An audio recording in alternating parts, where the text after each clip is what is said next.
Well, hello people, so it's Peter here down in the old man shed, and facing the other way for once, alright? I've got me back to the shed wall, and the front door is that way, but I'm talking to you from this angle for once, so you can see trains running around just over my shoulder, and even some of my models, I guess.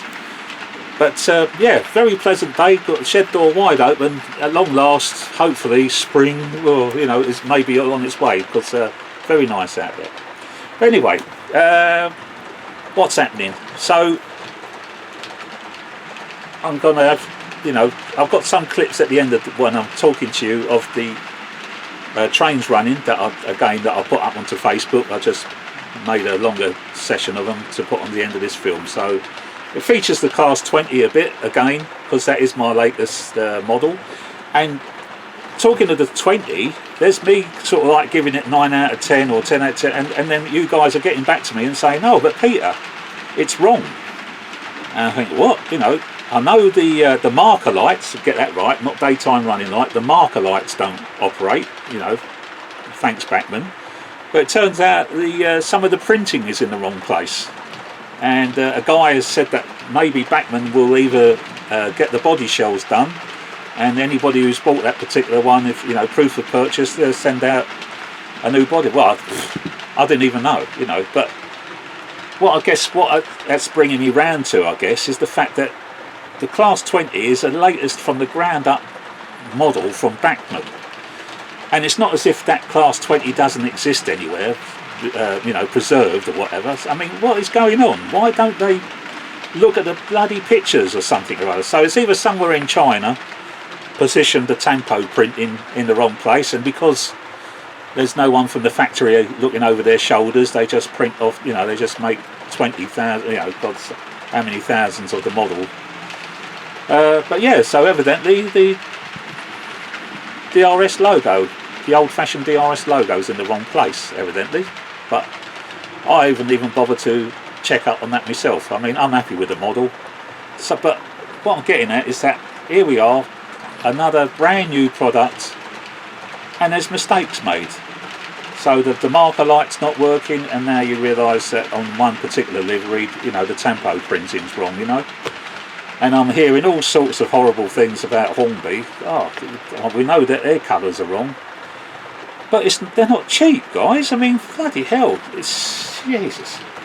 So what this is leading me on to is a follow-on from last video I made of the old HO models of mine, and I was actually blown away by the response from you guys. A lot of you guys loved it very much, seeing, you know, stuff which we all model the English outline, and yet you was quite interested in the HO Continental models of mine and the old Ghost layout up in the loft, you know. But so what this video is going to be, what I said on the last video, I was going through the locos and I was seeing what worked, what didn't. There's two locos, there's one that doesn't work. It turns out I can get an engine and gearbox from Italy to replace the rather crude mechanism that's fouled on this loco, but it's on display at the moment, and if ever it went on a layout, it would be just on display. I'm happy with it being on display. So I've got two locos. I think one a tooth of the gear is broken, you know, on the Lima pancake motors, so that puts that one out of action a little bit. It will run, but instead of four-wheel drive, it's only two-wheel drive. So in what you're going to see, I didn't have it running. But all the locos, I went through them, oiled them, greased them. The Roco locos and the Rivarossi locos, I'll tell you what, you wouldn't think that I put them away 28 years ago in their boxes. You will see how good they run, alright? So that's a clue to what's coming up. The Lima, obviously, because they are got traction tyres and things like that, you know, I've not replaced the traction tyres, and so therefore they run, but they haven't got a lot of grip. So you'll see that in what's coming up. Keeps on teasing you. Yeah, so the Roco and the Rivarossi, fantastic. Although there is a problem with one that I'll tell you about, the Isabella, the very large Isabella Brown Loco, the one I referred to as being an Italian Class 66. That ran very well on the rolling road. When it was on a bit of track, it squeaked, and I've still yet to determine where the flipping squeaking's coming from. But now let's get down to it. What did I do? I had them on display, and the same thing happened to me, which is why this exists. All right, a few years ago, and again I made a video.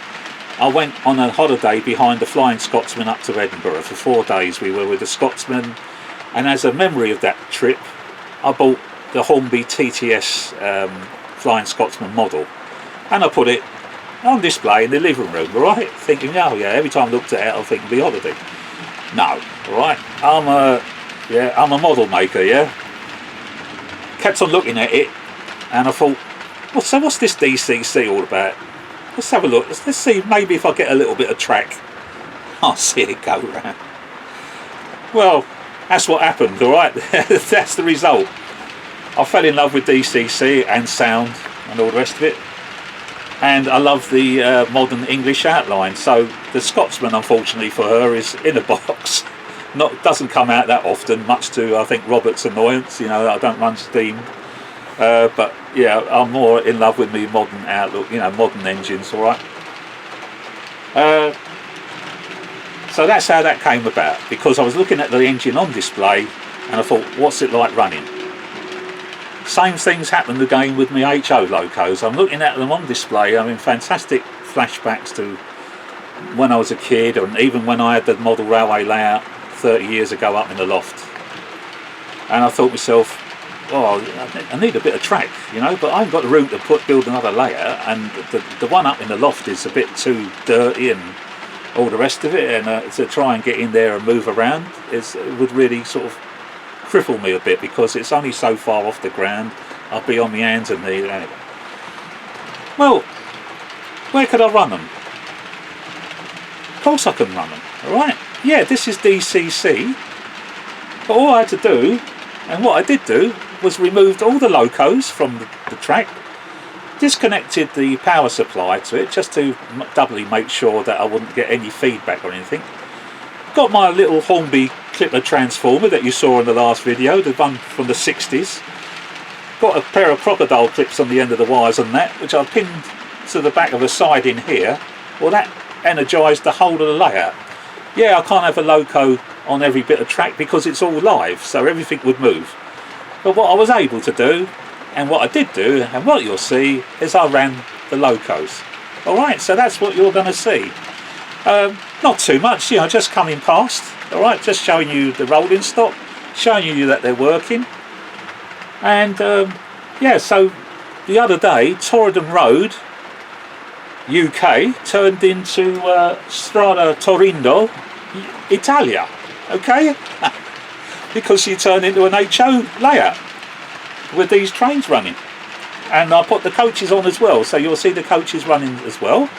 And then later on in this video, I'll show you the coaches, because there's a bit of technology that's going back 25, 28, 30 years old that is better than what you get now. All right, and that is the couplings, and I will show you on the video what I mean about that. And so, getting back to the original beginning of this film about the Bachmann Class 20, the fact that it's a brand new up-to-date product and yet it's got faults, I'll be showing you'll be looking at stuff from 25, 28, 30 years ago that was more innovative than what we're getting now, and yet we're getting paid an absolute, you know, getting asked an absolute fortune for the stuff that they're producing now. I don't remember ever changing a motor. You know, they are what they are, and yet there's no talks about having to swap the motor out. They're all running still fine, and yet, as you know from my previous videos, I've had quite a few replacement motors. Even the Hattons has had a replacement motor, which I probably haven't said before, but one of the Hattons went wrong a couple of months after running it, and I got onto them and they sent me a motor from a returned loco, because they said, oh, we ain't got no spares. I said, but you know, there's nothing wrong with the loco and I need a motor for it. So they took one out from a returned and they said, would you be happy with that, because it won't be new? I said, no. I'm sure it'll be fine, and touch wood, it's been fine. Alright, so you want to see, let's get on and let's have a look and see, get back into the continental world. And you know, I hope you don't mind going back. As I say, it's a great trip down memory lane for me. It's the 80s, the models of the 80s. I wouldn't want to model HO now. There's one thing you may not know, guys. I mean, we have our issues with wagons, don't we? With graffiti on, you know, normally ballast wagons and things like that. These little, these lovely little darlings get into the places and do all their crap over the wagons. As you can tell, I'm not a fan. So I don't like seeing models when the people think it's even great to put graffiti on you know, each to your own thing, but it doesn't, you know, I don't like it. Right, my world is perfect. But anyway, so we have issues in this country with graffiti, but at least, although I've seen it on a few passenger stock, it's a lot of it is restricted to the wagons and things, you know. In Italy, forget that, everything is covered in graffiti. Possibly just the mainline intercontinental trains, the super fast trains, they might have a bit better security where they're in their depots at night, but I'm telling you, you look at Italian railways, and not just the infrastructure, every inch is covered in graffiti, the trains and passenger trains, not just freight trains. And the last time when I was over there, a couple of years ago for a wedding, went to our local station, and there was a train that came in before my one, and I'm not sure how the driver could see, because these little darlings, alright, weren't content just to spray the bodywork, they sprayed the windscreens. And at the depot, whether or not they was in a hurry to get the Loco out, they didn't clean it, they didn't get it off this is the windscreen, covered in flipping graffiti. So I guess the geezer's got his head sticking out the window trying to see where he's going. So that's your modern Italian railways at the moment, which no way would I be interested in trying to model if I was going to go back into continental HO. I'm happy with my 80s period, alright? That to me was the boom time, because you had a mixture of the older locos running alongside what was then the new releases, and everything was all running side by side, so great. I even saw the odd steam engine, you know, they even had a steam engine. So yeah, okay. Enough waffle. As I say, I was blown away by your response to my last video, that you liked it, so you're going to see more of the same, okay? And then afterwards you will see good old English stock running around the layout, because Torridon Road, you know, it's resorted back, no problem at all, just put the wires back, and as you can see, she's running sweet as, no issues at all. As I say, the last purchase was the 20s, so nothing in the pipeline at the moment other than the Acra scale things whenever they come through. Alright, so let's have a look at the HO stock, shall we, and their coaches. Alright, so thanks guys, let's have a look. Okay, so going back to the little French steam engine that you saw taken to pieces in the last video, the belts came from France, and to be honest they look more like traction tyres. And when I put one on the motor to the drive shaft, the thing slipped, and I thought, oh blimey, so they've sent me traction tyres, I've got it wrong. And I was looking at the pulley where the belt goes round, and I thought, well, there's actually room to have two belts on there, and that's exactly what I did, and perfect. It's exactly what it needed. It needed, if they were traction tyres, they've worked perfectly now as drive belts, but you needed to put the two because it took up the space that was on the pulley. So I'm going to turn her on and see what we get. So this motion is, I believe, an 080, isn't it? So let's give it some power. It will wobble a bit because it's got it's still got its original traction tyres on the back. And so that's what's making it wobble, because they're literally falling apart. Well, they're breaking up, but I haven't bothered to change them because don't know yet. You know, we'll have to see. But there we are, there's the motion, isn't it? Quite nice, isn't it? And look, do it very slow. Let's have a look. How's that? That's not bad going, is it? God dear. It's the first time it's been running. I don't know how long, you know. Give it full all the beans, it's a bit manic and it wobbles a lot. There we go. But there you go. So I never did fit any figures or anything like that in there, but still. But there you are. So that drive belt has worked absolutely a treat. So that's that one. Now it's exactly the same motion, but let's have a look at the black engine because that had the same thing with the drive belts. Let's have a look. Okay, so this is the second steam one, and now I believe this is a 280 or 280, and this is the one that came with the actually very heavy tender, believe it or not. I can't really, considering there's nothing in there, there's a fair old weight on there, but obviously I can't have it attached, but there's no pickups, so it doesn't matter. So very the same configuration as the little steam engine with just steam. But if anything, I think the wheels are slightly spaced further apart because I had to adjust the rolling road to put this one on. So same sort of mechanism as such, but let's see how this one goes. So again, this took two of those belts. Might have been traction wheels, it took two, and again the original traction wheels that's on here, look at that.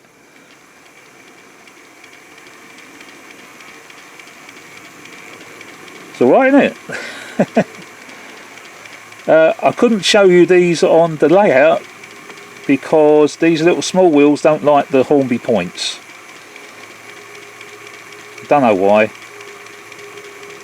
So you've got a bit of a wobble from that back one because that's got the original traction tyre on. Let's give it full beans. We're always going to work this way backwards.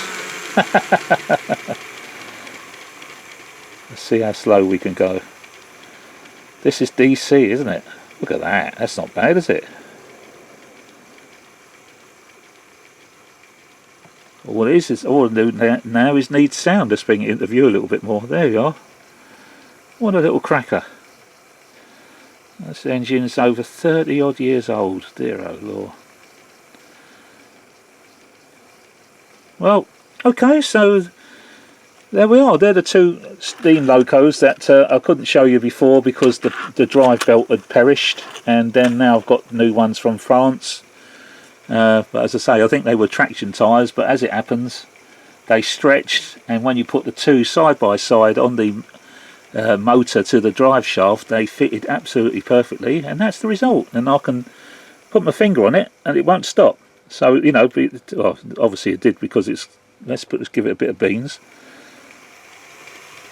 There is, although it's a drive belt, I can put my finger on it and it's not stopping. I'm really putting my foot on there, putting weight on there, and it's not stopping.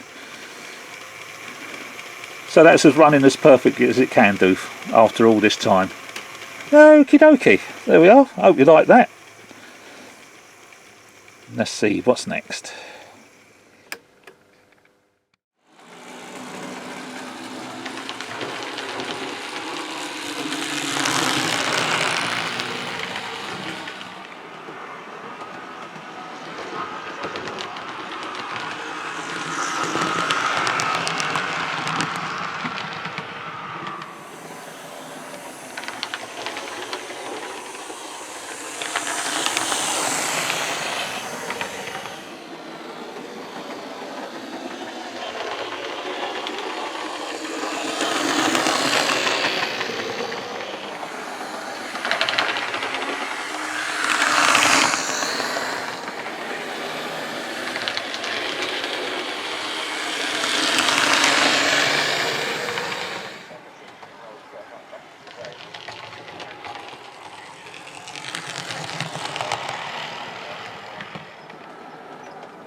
Well, yeah, I hope you enjoyed that, seeing all the old locos running.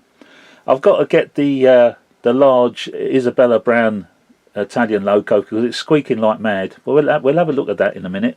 I want to show you something on that, and then I'll try and stop it squeaking. You can't beat running around the layout as opposed to a rolling road to find, you know, what are problems. But you've seen the coaches, and I just wanted to spend a couple of minutes just having a detailed look at the coaches. And bearing in mind we're looking at the 80s, early to late 80s, when these were on the market. These are all the coaches you'll see were Roco, and these two that you see in front of you are like based on an Italian independent company from the state railways, and so whatever era that is, they go with the Isabella Brown locos. Isabella Brown being what my brother pointed out to me is what the Italian brown colour was called, Isabella Brown. So the locos, if you said, oh, an Isabella Brown Loco, if you talk to someone else who was knowledgeable, they know that you'd be talking about the older style engines. Let's have a look at this. Now, when you look at the video, if you want to go back and have a look, just pay attention to how near they are, okay? And I'll show you why. Now, these came with all the details that you would have had to put on. There's lots. Well, hold on. There's a little box showing you all the bits and pieces. Yeah, there. You know, the little sprues, because the generators down the side. You see it at the end. So you're fitted with your normal European coupling here, and because it is the beginning of the train, you would have the concertina, the bellows, you know, the connecting bellows folded back for the end. So that's a separate piece that you need to put on the end. Right, so now when we come to where the two are joined, now you notice anything? Where's the gap, guys? They're touching. Well, this is the Roco's close coupling system. And you can see how good it is. Look, here it starts going around the second radius curve. Let's follow it around. There we are. It's opening up. And there you can see what I think Hornby have nicked now as regards the coupling. Alright, but you see that gap? Now watch what happens when she starts going back. Look at that. Well, that's touching, isn't it? That's perfect. Pulling. No problem. There is a bit of a spring, so you can see that it does give, but the spring is strong enough that it wants to keep it together. And yet, the way the system works, when it goes around the second radius curve, well, it goes round perfectly, guys. All right. And then at this end again, because it's the end, I've just put the two end coaches together. You would have the concertinaed walkway. I don't know what you call them. You know, the bellows for the to go from one coach to the other. You would see that you would have to change that one. So at this end, you got the one there. Look at that, fantastic. So that's that one. Let's bring in the Eurofema coaches. These are the other ones. So these coaches, again, fitted with the close coupling system. So you got the normal HO coupling system at the end there, the universal thing, but in the middle, and look, you can see, I'm going to move the camera, hold on, just so that you can see when it's on the straight, the gap that's there. There we are. Yes. And the question is, what gap? Bloody fantastic, isn't it? Look, see, again, because it's on a spring, there's a little bit of movement. But again, opens up brilliantly to get you round your tightest of. I don't think it'd be, you know, good. Well, do you know what? I reckon it might even go round the first radius. It wouldn't look nice. But the thing is, these things look absolutely brilliant. And I've been trying to achieve this look with me Hunt couplings, which I've got to now. You know, I've been able to now. But what's impressing me, and I'd forgotten, is the fact that back all those years, this is what you got from Roco, even then. Now this one, there is no, the end pieces stay the same, you know, there is no extended one. It's not like the old-fashioned one there. So there was nothing to add, unless, yeah, that's it. So that's what you would do. But look at that, when it comes round in the middle, that's it. So it runs round this little layout perfectly. So when she was running around, now this one is a Swiss, yeah, because that I told you that's what I want to do. But these coaches, they're called Eurofema coaches. They're longer than a standard coach. These are literally your European coaches. I happen to have most of them are all orange and then the blue Swiss one, but you could easily have Belgium, German, Swiss and French, because they all had the same coaches. They just be branded in their own, you know, country's branding. But you know, in Italy you would see a rake of these coaches and there would be all nationalities, because you know, once they made the train up, that's it. Didn't matter what country the wagon belonged to, the coach belonged to, they was all running as one. So they're called Eurofema, and they're very long. They're longer than your standard coach. So let's have a look at the standard coach. So bring one in. I'm going to move the camera back again, guys. Just there we are. Sorry about that. Oh, he says sorry. Bear with me. There we are. So this is your straightforward Italian state railways. You've got the FS there, Ferrovia Stato. So again, the gap not so brilliant on that one, but still good enough, and it still opens up to go round a curve. And I think if you can see, hold up, let me just show you. So looking at that coach against the one behind, right, that's lining up there, but you can see these are a lot longer. All right, so this is your standard Italian coach, commuted traffic, or you know, whatever, city to city. But this one is more your European journeyed, and the old one behind was an independent Italian company. Hold up, let's raise you up so you can see them all together. There we are. There you go. So there we are. And what else to say? You would get how you would know that you could change the couplings on these coaches so that you could get this close coupling is because in every coach you've got the little piece of paper from Roco. And here we are. See, because I've got all the boxes, I'll show you in a second, guys. So here is details of how you would connect the accessory thing which you wanted to put lighting in your coach. That's how to do the pickups. And then here, the three types of coupling. So you've got your normal HO coupling. There, they're giving you the option to convert it to, you know, English outline, 00. And there is the close coupling. And so because it's put it on there, you know you can buy those and fit them to your coach and have your close coupling. And I'll show you what it looks like. And this is how you separate it. There we are, simple as that. So I think Hornby now do exactly the same thing, because Hornby, although, no, tell a lie, this is Roco. But I think they've copied the same sort of coupling. So on its own, quite ugly. Yeah, you wouldn't want to sort of like see that sticking out the back of the end of the train as it's going round, to be honest.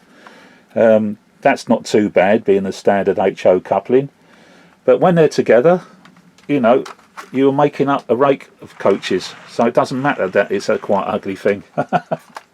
That doesn't matter. Now, can I put that one back whilst I'm talking? But yeah, so that's the rolling stock, which you've just seen being pulled behind their various things. Oh, and it couples up as easy as this. Hold on, just make sure it's on the track.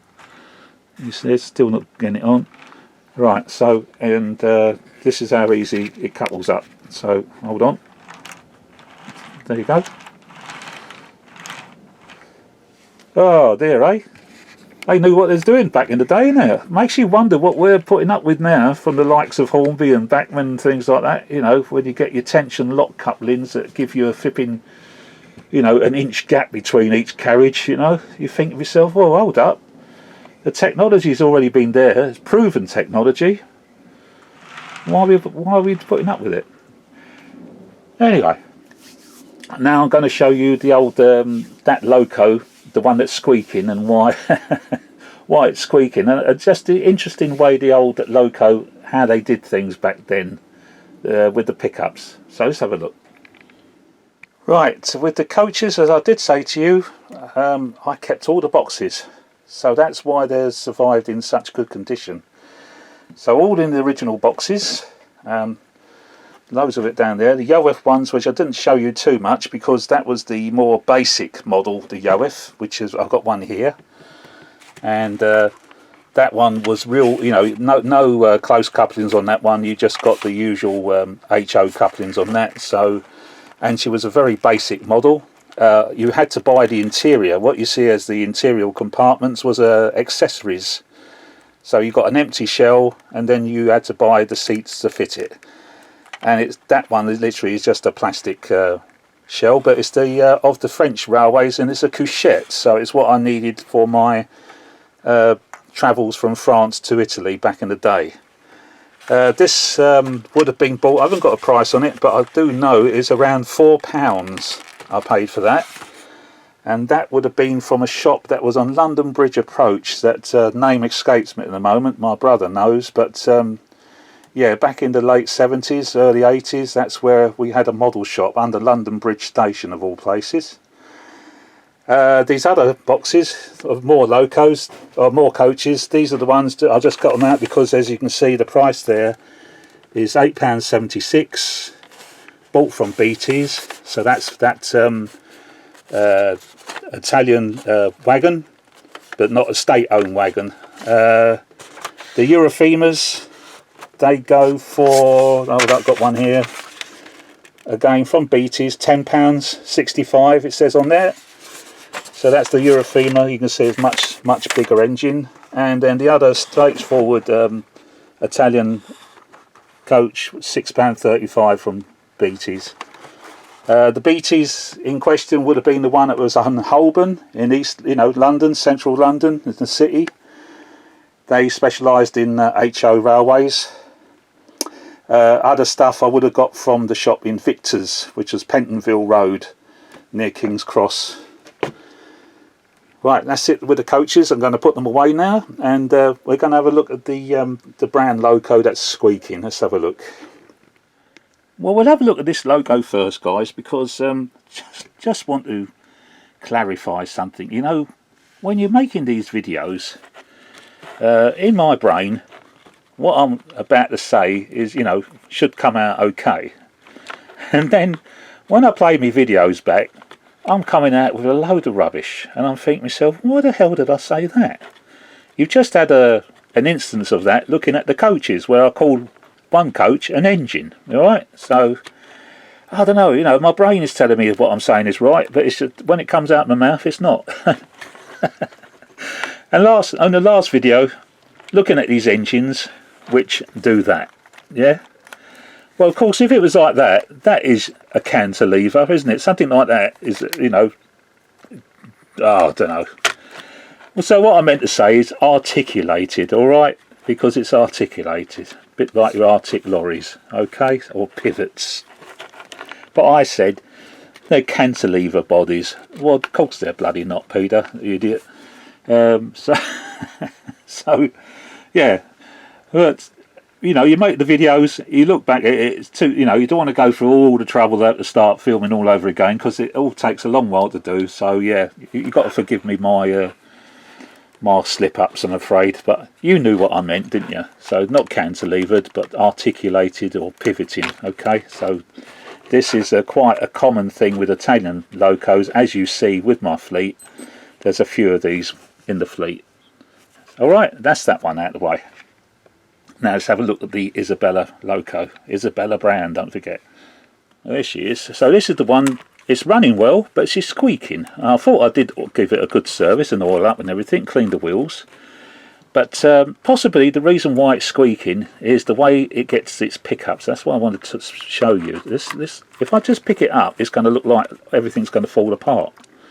Look at that lot all dropping down, yeah? But now let's have a look. So what you have here, you have a non it's an isolated clip there, but those screws themselves take power from the Loco, from the pickups on the wheels to those two silver strips there. Can you see them?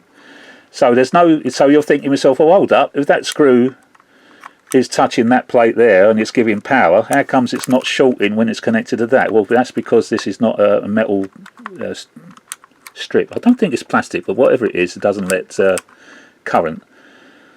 The way they pick up is, as you can see, from the axles. Not they haven't got wipers. All right, so they all pick up. If I took these plates off, you would see the same sort of thing as what you see on the end bogies there. There'll be a clip. All right, and look, you can see the clip there. You can see the mechanism. That's where it's taken. So there's a metal strip there, and that in turn goes through a little curved piece of metal, so it gives it a spring, and that is actually screwed through to the metal plate there. And that being metal, that's got its wipers picking up on those wheels, and then it goes to that screw and goes to that silver contact strip. So as it's on a spring, the peg, so as she moves, she slides from side to side and gives power. Now the wheels, so you think, well, so hold up, if it's got no wipers actually on the wheel of the wheel, if you know what I mean, the tyre of the wheel, how does it do it? Because it's plastic on both sides. Well, they use what is called, I guess, what would you call it? A star clip washer. Okay, and I don't know if you can see it. Whereas on that side you can see the spokes, yeah, but on there you can't. Alright, because it's got a star washer, so that's obviously clipping to the axle and giving the power, and the edge of the washer is actually up against the tyre of the wheel, so as that's on the metal, it will transfer the contact through that star washer to the axle and then through the thing. So really weird. And you can see I've got, so on this one, on one side of the Loco, she's picking up from one side on that one, that one, that one and that one, and not on this one. This is driven, that's only 4-wheel drive. 4, yeah, because that's the driven axles. These are free to rotate.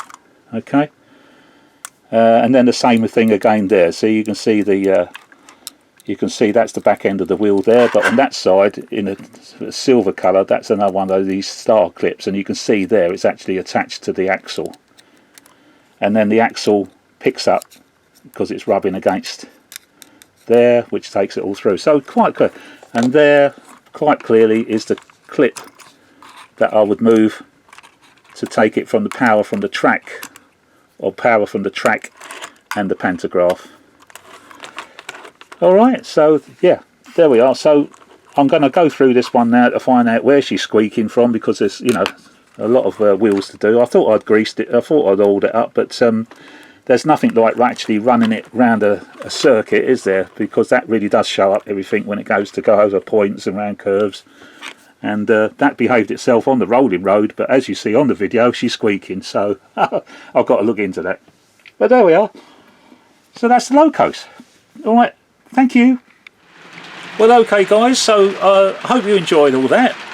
Sorry it's gone on a little bit, but I thought you would like to see every aspect of the old